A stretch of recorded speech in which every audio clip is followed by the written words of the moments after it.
우리들 인생을 살아가면서 하나님 앞에 우리가 진솔하고 정말 진실하고 성실하게 살아온 사람이라면, 아니 어떤 의미로 하나님 모르는 사람일지라도 인생을 그렇게 살아왔다면, 우리 인생에 살아가는 삶 가운데 의식 중 무엇을 먹고 무엇을 입고 어디에 살 것인가, 그게 중요한 것이지만 그런 불과 그것이 우리 인생의 삶의 질이나 인생의 행복이나 삶의 의미를 결정하는 것이 아니라는 걸 여러분 알 것입니다.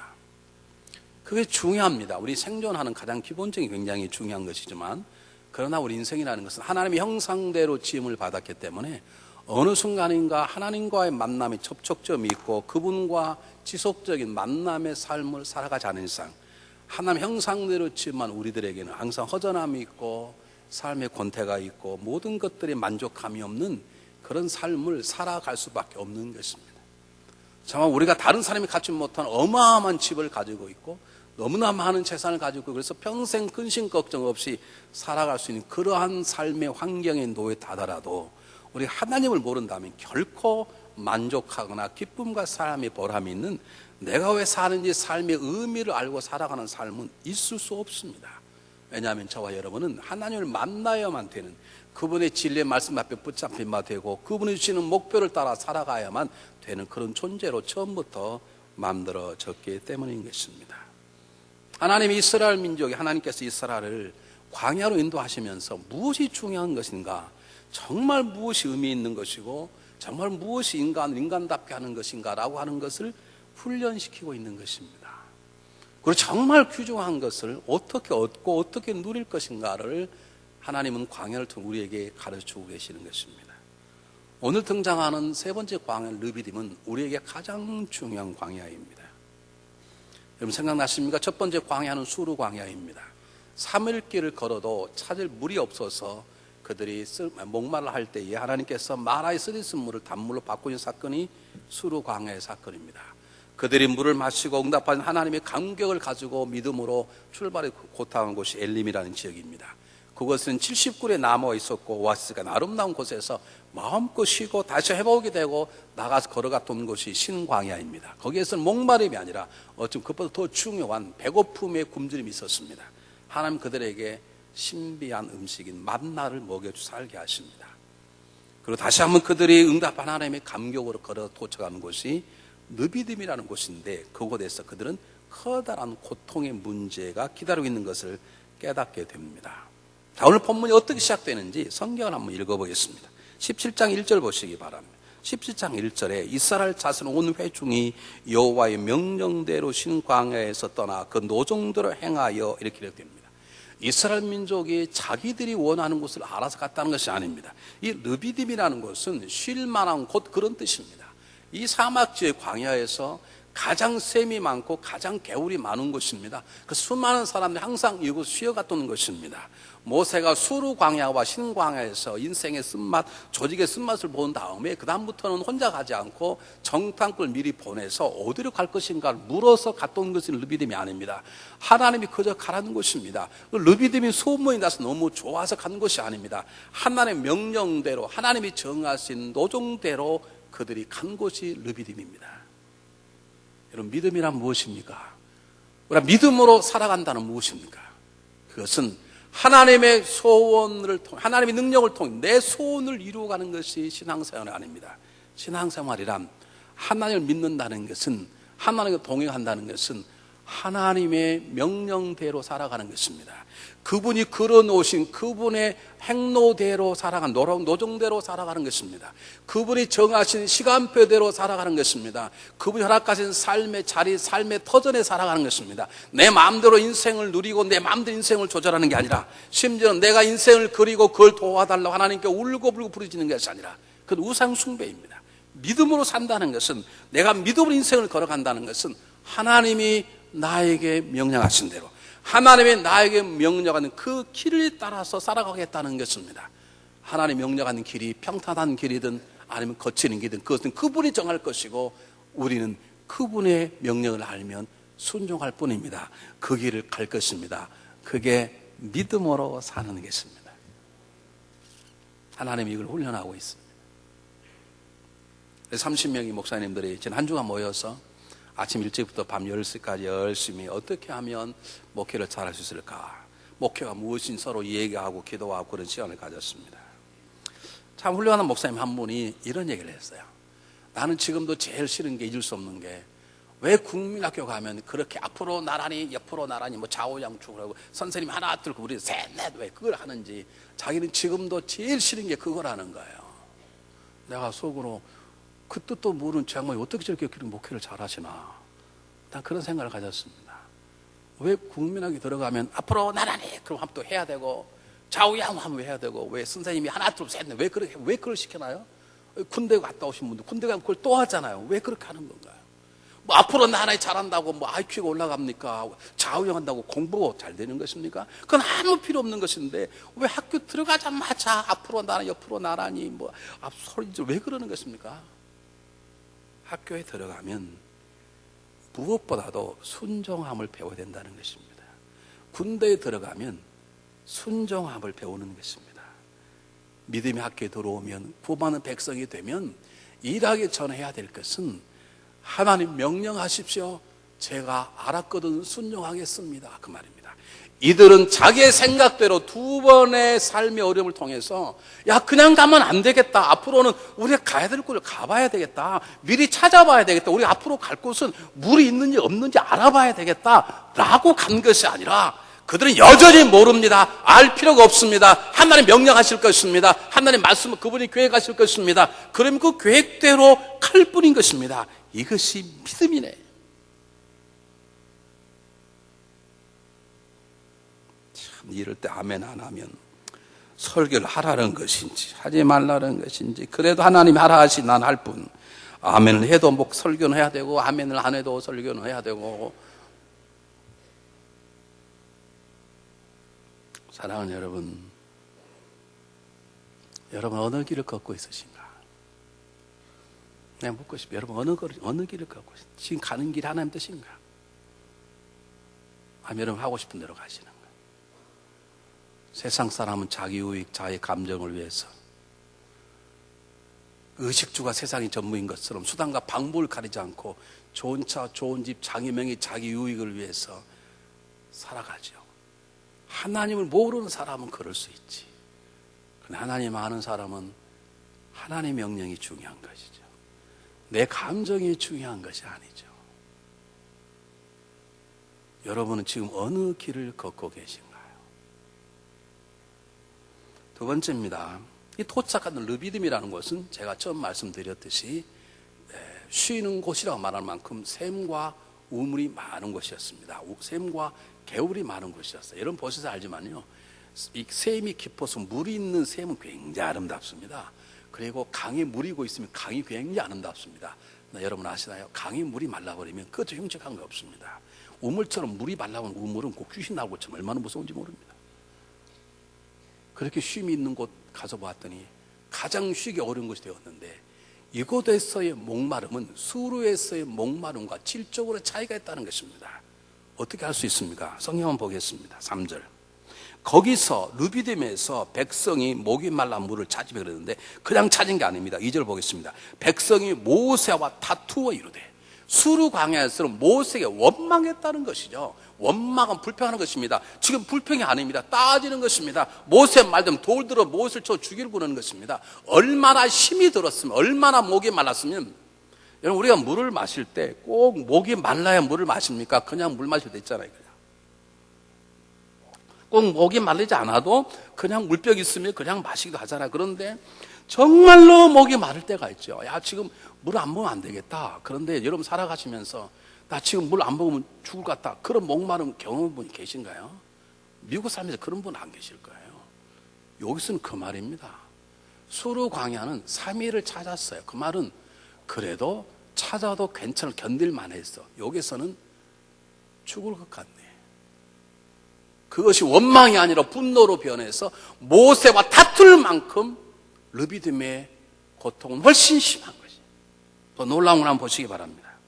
3절 후반부에 우리와 우리 자녀와 우리 가축이 목말라 죽게 하는구나. 수로에서는 그런 물을 찾았다고 말했지 목이 말랐다고 말한 것도 없고, 그리고 목이 말라 죽게 되었다고 고백하지 않았습니다. 그것도 나가 아니라 나와 우리 자녀와 가축이 죽었다는 것, 지금 전체적으로 위기가 왔다는 거예요. 그렇기 때문에 르비딤에서의 이 고통은 수르과의 고통보다 훨씬 심한 것입니다. 지금은 날씨가 많이 변했지만 한국이 덥다 그러면 30도 정도는 덥습니다. 31도 되면 군대에서 훈련하지 않습니다. 그런데 달라스는 30도 정도면 시원해.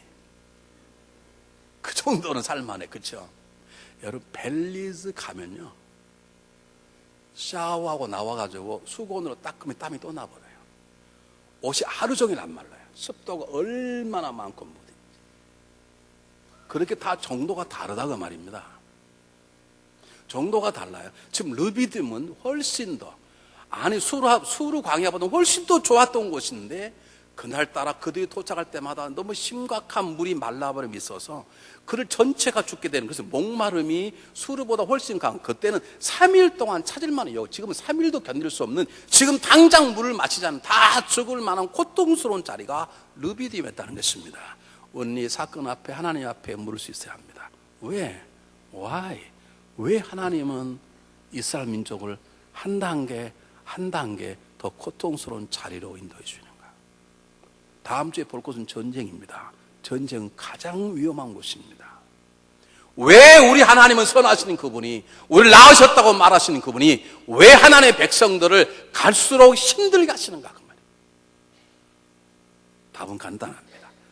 하나님은 우리를 더 강하게 연단시키셔서 탁월한 하나님의 영적인 용사로 만드시길 원하는 것입니다.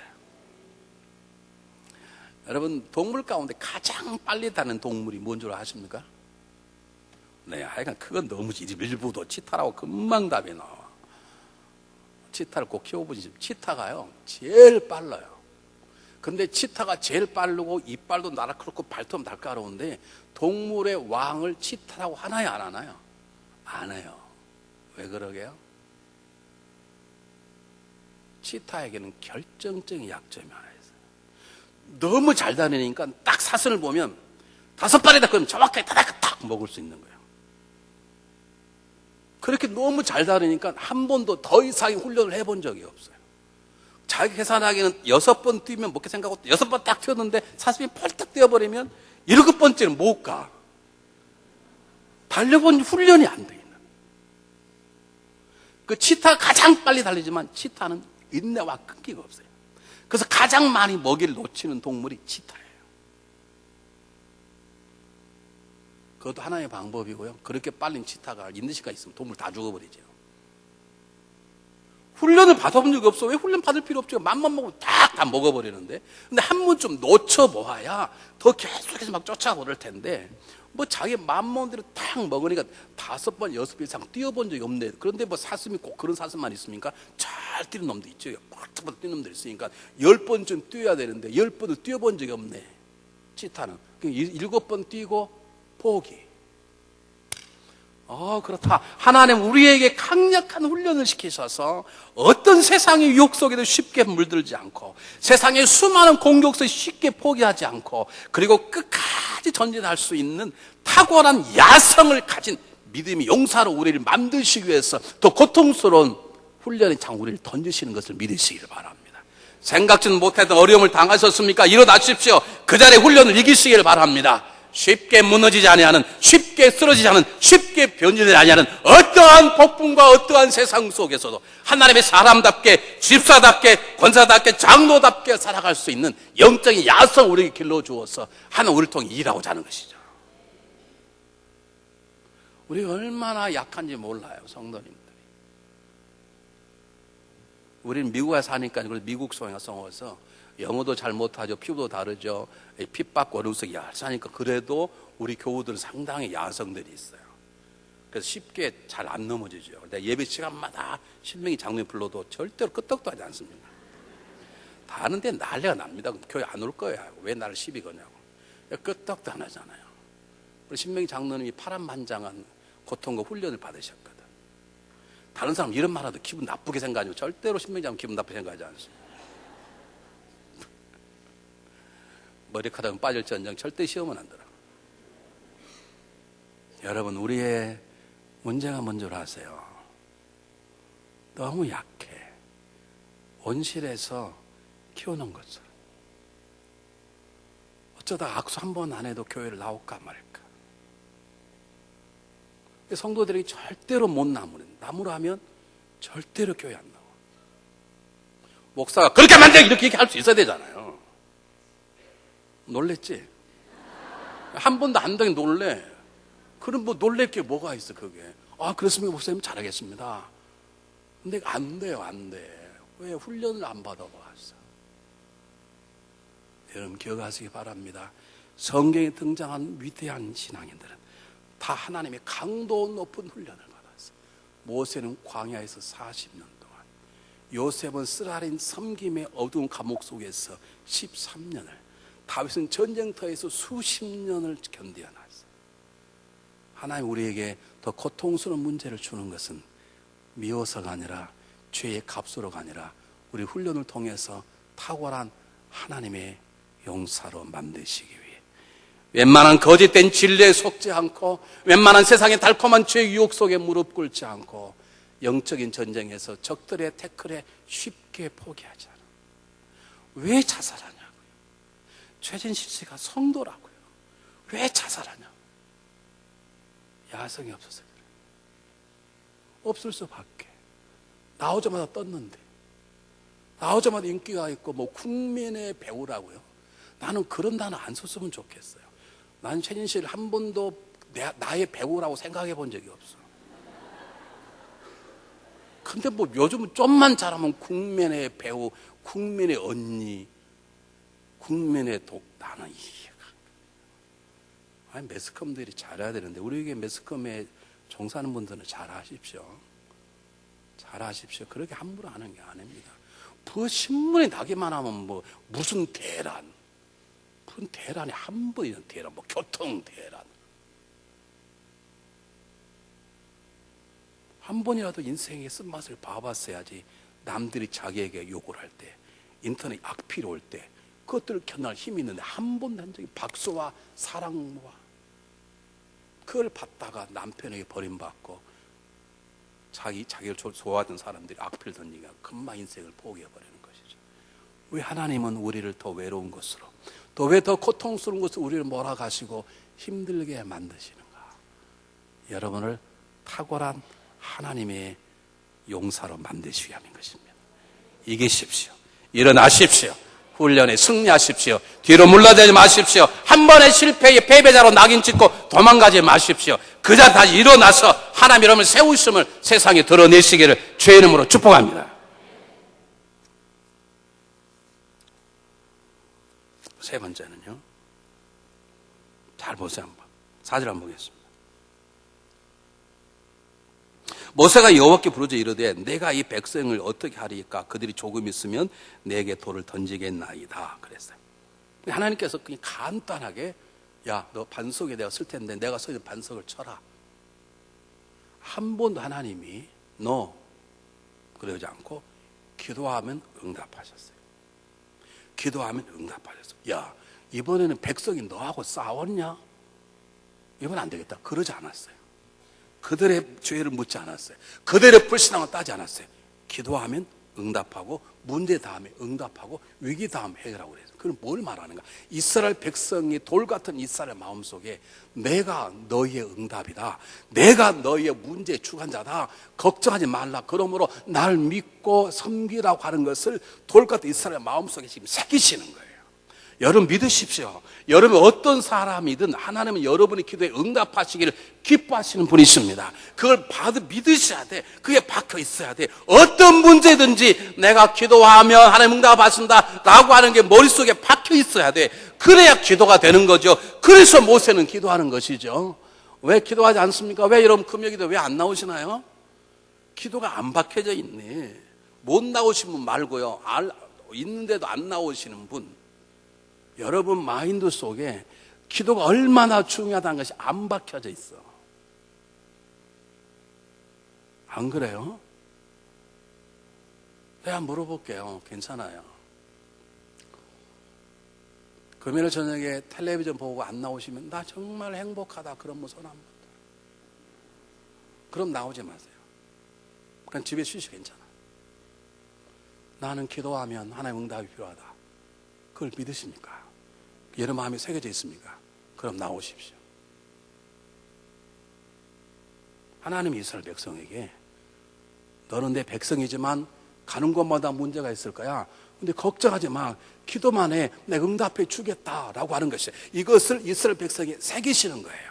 근데 이스라엘 백성이 기도만 하면 그냥 응답하시는 거예요. 한 번도 기다려 말하지 않고 모세가 기도하면 모세 기도하면 정확하게. 그래서 모세를 통해서 이스라엘 백성 속에 하나님은 우리의 문제의 답이시다. 하나님은 기도의 응답자라는 것을 새기시는 거예요. 우리 온 성도들의 마음속에 이것이 새겨져서 기도가 체질화 되시기를 주 이름으로 축원합니다. 하나님 나를 높이셔도 기도가 감사의 기도요. 하나님 나를 낮추셔도 좌절하거나 불평하지 않고 하나님께 기도하는 기도 용사들이 되시기를 바랍니다. 재밌는 것은 4절입니다. 이러면 4절 한번 다시 한번 읽어보겠습니다. 잘 보시기 바랍니다. 모세가 여호와께 부르짖어 이르되 내가 이 백성이 어떻게 하리이까? 그들이 조금 있으면 내게 돌을 던지겠나이다. 5절 여호와께서 모세 이르시되 백성 앞을 지나서 이스라엘 장로를 데리고 나일강을 치던 내 지팡이를 손에 잡고 가라. 내 호렙산에 있는 그 반석 위 거기서 내 앞에 서리니 너는 그 반석을 치라. 그것에서 물이 나오리니 백성이 마시리라. 여러분 생각해 보세요. 물을 얻으려면 반석을 쳐야 합니까? 땅을 파야 합니까? 땅을 파야 합니다. 반석을 파는 경우는 물을 파려고 내려간다는 물이 없는 제일 마지막에 물이 있는 경우에 밑에도 반석이고 위도 반석이 그 사이로 흐르는 물이 있습니다. 되게 소기독으로 그러잖아요. 그럴 때는 그 반석을 뚫어가야 밑에서 물을 뽑아내리죠. 그 물은 정말 좋은 물이다 그러지 않습니까? 그러나 이 반석은 산 위에 있는 반석이에요. 어떻게 산 위에 있는 반석에서 물이 샘솟냐고요. 근데 모세는 하나님 지금 말씀 실수하신 거 아닌가요? 반석이 아니지 않습니까? 반석에서 물이 나옵니까? 땅을 팔까요? 그렇게 말하지 않고 반석을 치라 그대로 쳤어요. 이게 신앙이에요. 하나님은 우리가 하나님의 말씀하심과 하나님 행하심을 이해하기를 원하는 것이 아니라 하나님은 그분의 말씀하심과 지시하심에 믿고 순종하기를 원하는 것이에요. 결국 우리는 하나님을 이해할 수 없고 우리 어떻게 하나님을 이해할 수 있어요? 여러분 제 마음 이해할 수 있어요? 목사의 마음 이해할 수 있어요? 저도 이해 못하면서 어떻게 하나님 이해할 수 있냐고요. 여러분 남편 마음 이해가 돼요? 여러분의 자녀 마음 이해가 되던가요? 근데 우리가 어찌 저 천지보다 큰 하나님 마음을 어차피 이해할 수 없어요. 그러므로 믿음이란 이해함을 내려놓고 그분의 말씀에 순종하는 거예요. 그분이 방법을 정할 거예요. 그건 우리 순종할 거예요. 그분이 목표를 정할 거예요. 그건 우리 순종할 거예요. 그분이 시간을 정할 거예요. 그건 우리 순종할 뿐이에요. 그분이 가라면 갈 것이 서라면 설 거예요. 이것이 믿음의 가장 중요한 것. 그것을 가르치는 거예요. 하나님 무슨 반석을 쳐요? 하나님 제가 도와드릴까요? 저 옆에를 가야 되잖아요. 이 홈을 파서 강을 대야 되잖아요. 그런 게 아니라 반석을 치라 치겠습니다. 아니 지팡이로 반석 친다고 반석이 깨집니까?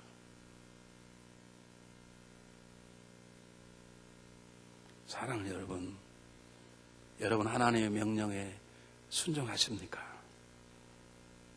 그걸 이렇게 딱 생각한 사람 있잖아요. 그러니까 그것을 세상적인 말로 잔머리 굴린다 그럽니다. 하나님 앞에 잔머리 굴리지 마십시오.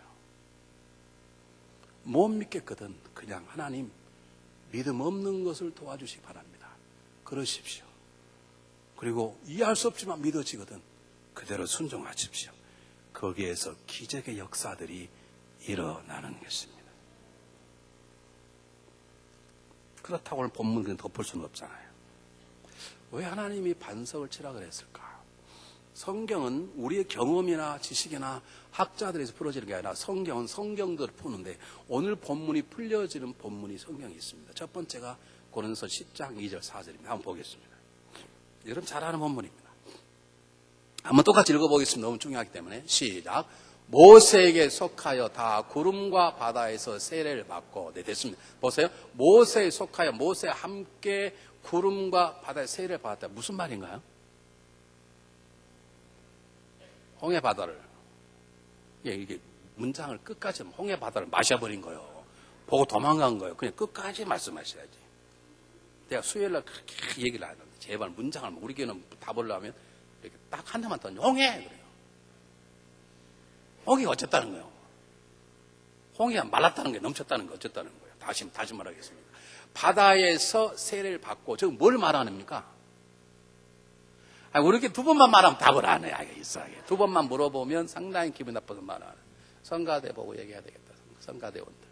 입을 쫙쫙 벌리고 답 참고 잘하시대요. 물어볼게. 세례를 받았단 말이 무슨 말이에요? 성가대 지휘자 어디가? 지휘자에게 물어봐야 되겠어. 할 수 없지. 네. 임집사님.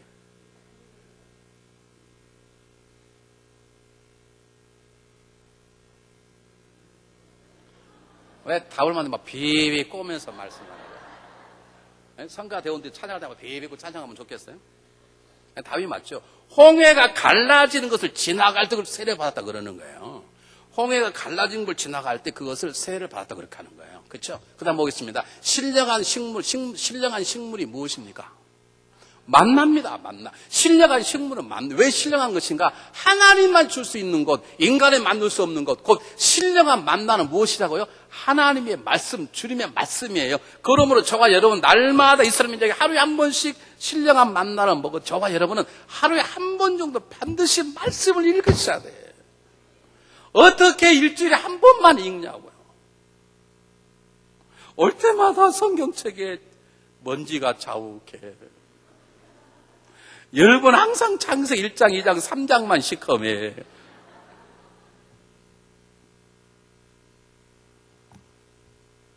그 다음에요. 다 같은 신령한 음료를 그랬네. 지금 반석에서 쌤에서 뭐가 그게 신령한 음료예요? 그러므로 저 신령한 음료란 말은 마라의 쓴물이 단물로 바뀌었다는 거 다른 뜻인 거예요. 마라의 쓴물을 신령한 음료라고 말하지 않았어요. 그저 그들이 마셨다고 말하는 것이지. 그러므로 르비딤의 물은 달라요. 르비딤에서의 갈증은 달라요. 수라의 갈증과 수라에 주어진 물과 그리고 르비딤 광야에서 갈증과 그들의 채워진 물은 달라요. 지금 저것을 신령한 음료라고 그러는 거예요. 그 이유가 있어요.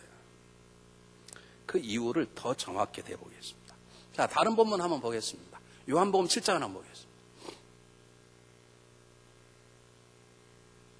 똑같이 한번 읽어보겠습니다. 시작. 명절 끝날 곧 큰 날에 예수께서 서서 외쳐 가라사대 누구든지 목마른 내게로 와서 마시라. 나를 믿는 자는 성령의 이름과 같이 그 배 생수에 넘쳐나리라. 저게 무슨 말이냐면 명절 끝나라면 초막절입니다. 이스라엘 지키는 세 개의 명절 가운데 마지막 9월 10월 사이 지키는 최고의 명절이 초막절입니다. 우리 미국으로 말하면 추수감사를 비슷한 것인데요. 저 초막절은 뭘 하냐면 예루살렘에서 80마일 안에 있는 장정들은 반드시 다 식구들과 데리고 나와서 성전 뜰이나 밖 그 주변에 초막, 주로 종려나무로 천막을 그 속에서 일주일 동안 7일 동안 살게 하고 8번 성일 하루 더 하게 했습니다. 그 초막 적적을 초막절을 하는데 왜 그러는가? 40년 동안 이스라엘 민족이 광야에 수고했던 그 수고 조상의 수고를 생각할 뿐만 아니라 광야에서 물을 주셨던 하나님의 그 물에 대한 감사의 기억을 하는 것입니다. 그래서 마지막 7째 되는 날은 제사장들이 하얀 옷을 입고 예루살렘 서쪽에 있는 실로암 연못에 내려와서 큰 항아리에다 물을 담아다가 그 물을 모든 백성들이 이스라엘 백성들이 시편 113편, 114편 할렐 찬양이라 불리는 찬양을 부르는 가운데 자대다가 물을 확 붓는 거예요. 왜요? 바로 느비딤의 사건을 기억하는 거예요. 하나님이 느비딤에서 물을 먹게 하셨다. 그걸 확 보여주는 거예요. 그 사람들이 막 박수 노래 부르고 그게 지금 초막절이에요. 그런데 8째 날에는 물을 붓지 않고 그냥 성회만 했어요. 다 똑같은데.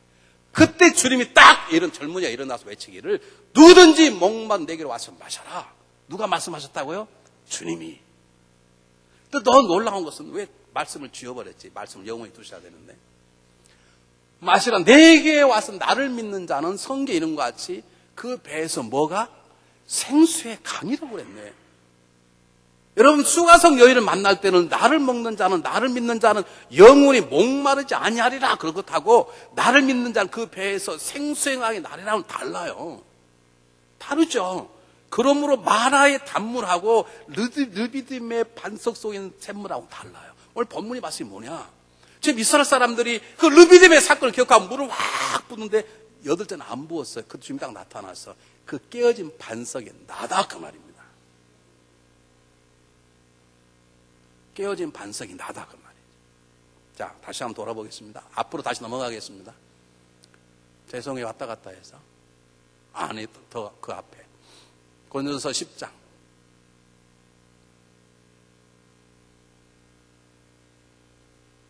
네. 다시 한번 읽어보겠습니다. 너무 중요한 기억하셔야 됩니다. 시작은 똑같습니다. 시작. 모세에게 속하다 다 구름과 바다의 세례를 받고 다 같은 신령한 식물을 먹으며 다 같은 신령한 음료를 마셨으니 그 다음 중에요. 이는 저희를 따르는 신령한 반석으로부터 마셨으니 그 반석은 곧 누구라? 그리스도시라. 안 믿으시죠? 믿으세요. 이스라엘 민족이 갈 때 3가지가 같이 했어요. 하나는 구름, 하나는 불기둥, 하나는 뭐예요?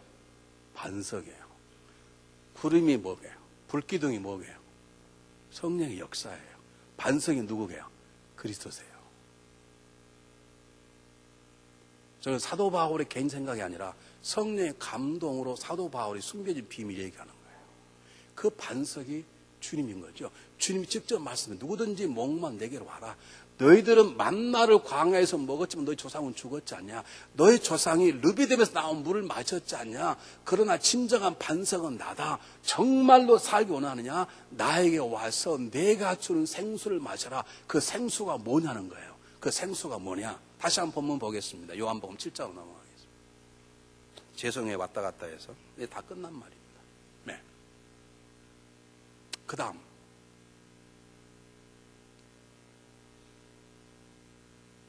이는 그를 믿는 자의 받을 성령을 가리켜 말씀하신 것이라. 저건 예수의 말씀이 아니고 예수의 말씀을 두고 해석한 사도 요한의 말씀입니다. 성령의 감동으로. 예수님께서 누구든지 목만 내게로 오라. 너희의 조상이 광야에서 만나를 먹어서도 죽었거리와 내가 하늘에 온 산떡이니 나를 먹는 영원히 죽지 아니라. 그 말과 동일하게 너희 조상이 르비딤에서 반석 깨진 물을 마셔서 죽었지 않냐. 진정한 반석은 나다. 내가 널 위하여 내 몸을 째고 죽을 터인데 죽은 다음에 내가 너희에게 생수의 강 성령을 부어주겠다. 그 성령을 받고 마시고 충만하라 그 말입니다. 이게 르비딤의 훈련인 것입니다. 수로에서의 마라의 단물이라는 것은 예수 믿었을 때 얻어지는 평안, 기쁨, 감격이라면 르비딤에 주어지는 반석인 샘물은 얻어진 평안과 기쁨과 만족을 계속 유지할 수 있는 능력입니다. 그 능력이 성령의 충만함으로 온다 그 말입니다. 부활하신 주님께서 두려워 떠는 죄에 나타나셔서 첫 번째 뭐라고 말씀하셨죠? 평안할지어다 그랬습니다. 여러분 부활한 주님을 믿는 그 자에게 삶의 평안이 주어집니다. 그렇게 두려움과 근심 걱정 맡은 우리들이 부활한 주님을 만나는 그 순간에 내 안에 그 누구 주지 못하는 평안이 주어집니다. 그래서 주님께서 평안할지어다 그랬어요. 중요한 그 평안이 계속해서 계속되려면, 그 평안이 우리 가정에서 계속되려면, 그 평안이 환난과 핍박과 수많은 갈등 계속되려면 생수의 강, 성령의 충만한 능력이 필요한 것이죠. 그것이 르비딤에서 먹는 반석에 샘는 물이에요. 사랑하는 여러분, 적어도 산부 예배 나오신 분 다 구원받는 분이라 합니다. 구원받을 줄은 믿습니다. 문제는 내 구원받은 감격 지속되려면 내가 집사로 건 장로로서 한 번도 변함이 없이, 우리 그런 분 계시잖아요. 집사 처음 할 때는 잘하다가 나중에 완전 잡사 되시면 그런 분 계시잖아요. 권사는 처음 잘하시다 하면 권사 집사 하지 못한 사람, 장로 처음 되면 장로를 잘해 몇 달 지나 완전히 장로이 되어버리시면 그런 분 계시잖아요. 우리 교회 말고 저쪽 주변 감리교회 그런 분 계시잖아요. 목사 잘하다 나중에 목사님 알 수 없는 분 계시지. 왜 그런 줄 아세요? 성령의 능력이 일하지 않기 때문에요. 우리가 말씀을 먹습니다, 읽습니다, 만나를 먹었습니다. 그 만나가 내 힘이 되어서 생명의 말씀, 하나 말씀 날마다 읽습니다, 먹습니다. 그 말씀이 나를 다스리고 나를 치료하고 내 언어가 바뀌고 보는 게 바뀌고 삶이 바꿔지려면 생수 성령의 능력을 마시라고 말입니다. 믿음 생활 전체가 성령의 역사입니다. 하나님의 말씀을 믿는 게 성령의 역사입니다. 그 믿는 대로 사라져 가게 하는 것이 성령의 역사인 것입니다. 이것을 받아야 한단 말입니다. 여러분의 노력으로 안 된단 말이에요. 가정이 평안하려면요, 용서하려고 하는 혓개부로 노력으로는 안 된다는 것이죠. 인내하고 인내하는 것도 한단 말. 중요한 것은 남편이 어떻게 변하든 그 가정이 깨지 않고 계속 살아가는 아름다운 가정이 되려면 그 가정 안에 성령의 능력이 있어야 된다는 것이죠. 요즘 한국에요, 이런 말이 있어요. 60을 넘은 여성들이 세 가지 집에서 여성들이 산답니다. 여성들이, 한국에서 60대 여성들이, 우리 여기 자매님들 만약에 물어볼게 얘기할게. 세 가지 있으면 산대, 세 가지만. 첫 번째가 돈. 두 번째가 친구. 세 번째가 찜질방. 남편은 없어. 우리 남편들 미국 살기를 잘한 거예요. 한국은 그래요. 한국은요, 남편 필요 없어. 돈. 두 번째 친구. 세 번째 찜질방. 남자는요, 60 넘으면 필요한 게 5가지가 있대요. 첫 번째, 부인. 두 번째, 와이프. 세 번째, 마누라. 네 번째, 아내. 다섯 번째, 애엄마. 결국 남자는 부인이 있어야 돼. 둘 다 틀린 말이야. 60세 넘은 여자에게도 성령이 필요하고 60은 넘은 남자에게도 성령이 필요하네. 성령이 충만치 않으면 돈이 있고 친구가 있고 찜질방에서도 필요 없어. 성령이 아니면 아무리 연모양처가 내 아내라도 nothing, 아무것도 아니에요. 우리가 주님 안에 지속적으로 살아가려면 말씀을 읽어야 합니다. 그 말씀이 내 삶의 능력이 되려면 성령의 충만함이 있어야 되는 것이죠. 내가 날마다 기도합니다. 기도가 응답되어 하늘문이 열리려면 성령의 충만함이 필요한 것이죠. 여러분, 이런 경험 있으신가요? 교회가 싫지는 않은데 좋지도 않아. 예전엔 그렇게 좋아서 오는 발걸음이 있었는데 지금은 옳은 거 싫지 않는데 의미가 없고, 예전에 예배만 드리면 심장이 뛰고 눈물이 나는데 지금 예배 드려도 싫지 않은데 그저 그렇고, 예전에 설교만 들은 그 말씀이 일주일 내내 나를 붙잡았는데 지금 설교 나가면 다 잊어버리고, 예전엔 그렇게 좋았던 남편이 싫지는 않은데 그저 그렇고, 예전엔 보기만 하면 그렇게 좋았던 아내인데 전혀 내 삶이 의미가 없고 도움이 안 될 때, 이유가 뭔지 아세요? 성령의 능력이 소멸되어서. 우리를 살아가는 능력은 내 노력이 아니에요. 물질이 아니에요. 집이 아니에요. 친구가 아니에요. 사람이 아니에요. 우리 안에 부어주시는 예수님이 자기 자신을 깨고 그리고 그를 통해 우리 부으시는 성령의 역사예요. 3년 동안 주님과 제자들 답답하게만 했어요. 그분이 자기 몸을 찢고 죽으시고 그리고 성찬함을 약속하셨어요. 내가 너희에게 다른 보혜사를 부어주리라. 그들이 믿고 기도했습니다. 10일도 기도했습니다. 약속인 성령이 그들에게 부어줬습니다. 그들의 배에 생수의 강이 넘쳐나게 되었고 그것이 그들의 삶의 진정한 변화네. 사랑하는 여러분, 가정생활에 이혼할 마음은 없는데 사는 재미가 없습니까? 그냥 있어서는 안 됩니다. 우리 교회가 다른 교회로 가고 싶은 마음은 없는데 믿음의 의미가 없습니까? 그냥 있어서는 안 됩니다. 하나님께 오십시오. 주님이 말씀하셨습니다. 누구든지입니다. 누구든지 여러분의 모습과 과거의 업적을 따진 누구든지 오기만 하면 주님이 채워주실 것입니다. 하나님 말씀하셨습니다. 성령의 충만함을 받아라. 성령의 충만함을 주겠다는 것입니다. 성령의 충만을 받을 수 있다는 것입니다. 누구나 받아야 한다는 것입니다. 그러므로 지치고 쓰러져 피곤합니까? 내가 왜 돈을 벌어야 되는 의미가 없습니까? 내가 왜 애를 키우고 남편을 섬기고 아내를 키워야 되는지 삶의 가치를 못 느낍니까? 좌절하지 마십시오. 누구처럼 자살하지 마십시오. 뒤로 물러나지 마십시오. 누구 때문이라고 싸우지 마십시오. 하나님께 오십시오. 그리고 모세처럼 부르짖으십시오. 저에게 성령의 충만함을 주소서. 저의 배에 생수의 강이 넘치게 도와주소서. 제 노력으로 아니라 성령의 능력으로 제가 살아가기를 원합니다. 제가 갈급합니다. 지쳐 있습니다. 도와주십시오. 그렇게 기도하시면 하나님 우리 안에 일하실 것을 믿습니다.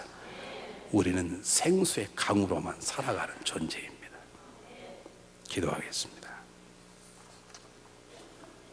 사랑의 하나님, 우리에게 영원히 변치 않을 성령의 충만함을 허락하여 주소서.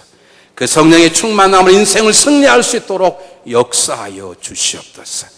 성령으로 충만케 하사 세상을 이기고 세상의 유혹을 이기고 우리의 권태와 지침을 이겨나갈 수 있도록 도와주소서. 하나님의 명령 앞에 따지지 않고 순종하게 도와주소서. 이해할 수 없어도 순종할 수 있는 믿음의 충만함을 위해 우리에게 성령을 부어주시옵소서. 예수님 이름으로 간절히 기도하옵나이다. 아멘.